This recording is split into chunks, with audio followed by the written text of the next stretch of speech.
মানে জামাত শিবির। ভাই আমি একটা মুসলমান, যদি আল্লাহর ভয়ে নামাজ কালাম পড়ি, দাড়ি টুপি রাখি, তাহলে কেন ব্লেম দিতে হবে? শেখ হাসিনায় বারবার ভোটসন স্বৈরাচারী সরকার বারবার প্রতিষ্ঠিত করেছে যে দাড়ি মানে জামাত শিবির, দাড়ি মানে যে জঙ্গি জামাত। আর এই জঙ্গি, বাংলাদেশে কোনো জঙ্গি নাই, বাংলাদেশ ধর্মভীরু আছে কিন্তু জঙ্গি নাই। এই যে জঙ্গির নাটক সাজাইছে বিপ্লব, এই কৃষ্ণপদ, এই বিনয় কৃষ্ণ পালাই, সবাই রয়েছে বাংলাদেশকে মেধাশূন্য করার জন্য। দাঁড়ান, বাংলাদেশকে মেধাশূন্য করার জন্য বিডিআর বিদ্রোহের মতন এরকম ঘটনা ঘটিয়েছে।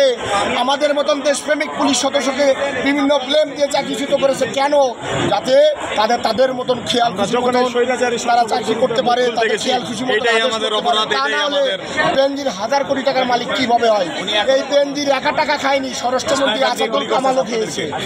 আর আপনারা জানেন, আমি এও বলতে চাই, বিভিন্ন একটা প্রোগ্রামে দেখছেন যে আমার পুলিশ যাচ্ছে না, পিছন থেকে এক ডিসি লাঠি মারতেছে, পিছন থেকে লাঠি মারতেছে। বারবার এরা আমাদেরকে বিভিন্ন ভাবে হয়রানি করেছে, বিভিন্ন বাংলাদেশের কোনো গণতান্ত্রিক অধিকার নেই।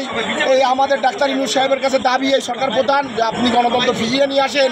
আমরা রয়াতন্ত্রের মধ্যে চলে গেছি, আমরা কোনো রয়ের মধ্যে, আমরা স্বাধীন দেশ। দেখেন যখন যুদ্ধ হয় তখন শেখ হাসিনা বলে সেফ ছিল না?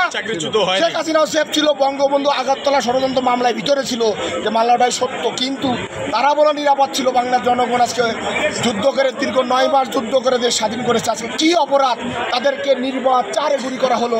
এই যে আবু সাইদ রাজশাহী রংপুরে, আমি তার জান্নাতবাসী দোয়া করি, আল্লাহর কাছে যেন আল্লাহ তাকে জান্নাতবাসী করুক। কী অপরাধ ছিল? সত্য বলা। আর এই ইয়াবা বদি হলো শেখ হাসিনার টাকা দেওয়ার উৎস। বাংলাদেশে অধিকাংশ আওয়ামী লীগের নেতা ইয়াবা ব্যবসায়ী, আমি আমার লাইভে নিজে দেখেছি। আমি এই অসাম্প্রদায়িক ছাত্রলীগের কেনার আরো অনেক কিছু আছে, আমাদেরকে বিভিন্নভাবে হুমকি দেওয়ার চেষ্টা করতেছে।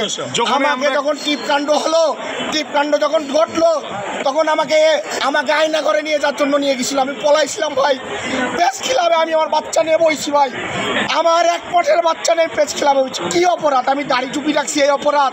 আমাকে বেলেম দিচ্ছে, সাম্প্রদায়িক ইস্যুর মধ্যে ফেলেছে। কেন ভাই? আমার নির্বাহী এই যে বহুত বড় ভাই আছে, আমাদের সাথে চাকরি করছে, আমাদের সহকর্মী, কী অপরাধ তাদের? তারা এই শেখ হাসিনা স্বৈরাচারী শেখ হাসিনা সরকারের অবৈধ আদেশ মানি নাই বিদায় তাদেরকে চাকরিচ্যুত করা হয়েছে।